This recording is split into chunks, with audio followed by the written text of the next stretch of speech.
Hello， 大家好，我是 Morris， 欢迎大家回到莫名想聊。如果今天要选一双球鞋当做始祖，你会觉得是哪一双？是 Air Force One 还是 Air Max？ 我个人会觉得是 Air Jordan One， 不只是因为它是第一双乔丹鞋，而是它诞生的过程就像是一部电影一样一般的激情。继之前我们聊过，到现在还很喜欢的 Air Jordan 11，今天我们来聊聊这双改变整个球鞋市场的 Air Jordan One。让我们坐上时光机，回到那个时候 ，Nike 还没有办法呼风唤雨，甚至无法制霸篮球圈，还没有 Michael Jordan 的年代。在1984年代，那个时候讲到篮球鞋的代言，基本上都跟 Converse 有关。基本上所有的 NBA 球星，你想得到的、想不到的，几乎都穿 Converse， 就连老乔也不例外。虽然他自己有表明过，他其实对艾迪达其实更有关系。当时 Michael Jordan 在选秀，他排名是第3顺位，并非是状元。但是公牛队依旧很看好他的未来，所以就跟他签约。这个时候 Nike 就出现了。虽然关于确切的合约有很多不同的说法，但是我们可以确定的就是，当时在篮球圈没有什么存在感的 Nike， 跟还没有太多表现的 Jordan， 即将用的 Air Jordan One 打开了这条传说中的篮球之路。如果你有看电影，你可以知道之前的过程中有一个非常关键的角色叫 Sonny， 他是当时的 Nike 行销顾问。他在1984年的选秀会议上，他极力的跟大家推荐 Michael Jordan 这个球员，甚至那个时候内部公司问他愿不愿意赌上他自己的饭碗来力保这件事，他都说 OK。所以啦 ，Nike 那个时候就把原本要拆给很多球员的预算，直接整包丢给了 Michael Jordan。那个时候的 Michael Jordan 甚至还没有上过一场 NBA 的正式比赛，他就拿到了一个将近是非常高额的签约金。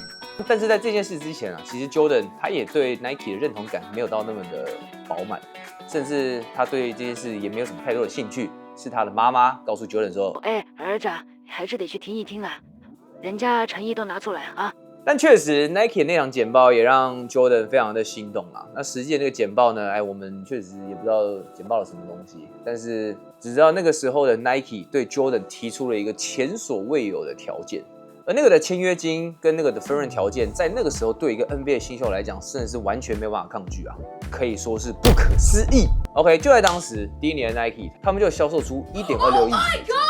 OK， 这时候合约签了，这时候就可以来讨论到 Air Jordan One 的设计师 Peter 呢，这个时候打造了这双 Air Jordan One 呢，他使用了非常强烈的配色，就是我们看到的红色、黑色，也是现在球迷俗称的 Chicago 芝加哥。其实，在当时的 NBA， 他们有一个规定，白色需要占你球鞋的绝大部分。那这个时候，在传统的 NBA 市场上的话，那肯定就是不合格啦。所以，因此这双鞋在当年的联盟是被受到处罚的，也就是要缴罚金。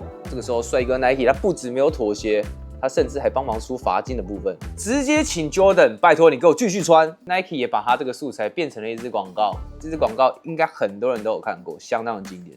这时候广告里面就直接把鞋子打上马赛克，并且配了旁白，他说 NBA 禁止了这双鞋子，但是 Nike 不会。这个操作，他把一双犯规的鞋子直接变成了一个突破框架、挑战规则，人人都想要的一双帅鞋。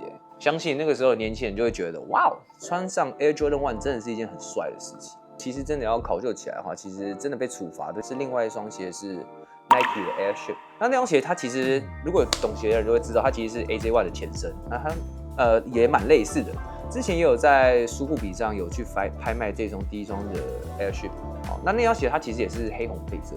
以简单来讲呢，就是 Nike 它把整个故事大概稍微浓缩起来了，所以就是会延伸出我们现在得知到的这个版本。只能说这个行销手段非常的高明啊。每次想到 Air Jordan One 的故事呢，我其实都会在想，这双鞋它之所以会被认为是球鞋的始祖，主要是因为了3件事情，它让这个整个产业的逻辑直接改变。第一个，球鞋它其实可以直接跟一个人做挂钩。在 AJ One 之前，你可能买的鞋子是为了艾迪达去买，为了 Converse 去买。在 AJ One 之后，很多人就会为了 Jordan 去买，为了这件事情的精神，为了他球员的魅力，为了他的个人的光环去买这双鞋子。而这个精神也代表了每一个人不同的想法跟意义。2，争议行销其实也是一种策略。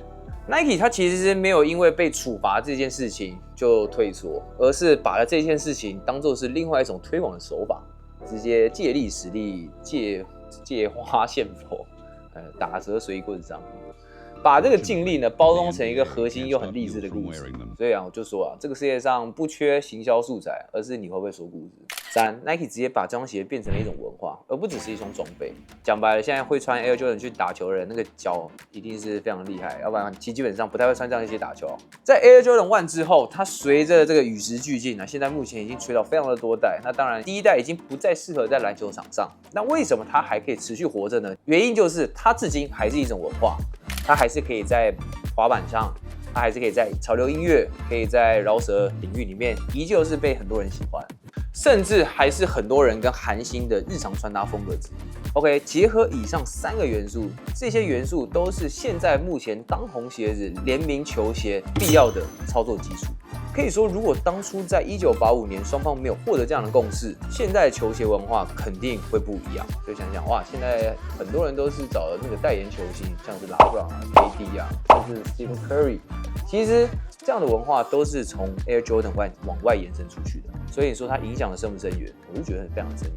说到这里，你心中有没有哪一双鞋跟我心中对 AJ1 是有同样分量呢？或是你有哪一双神鞋，它的故事也是非常的不简单，觉得我们可以好好的深入研究一下，在下面留言告诉我。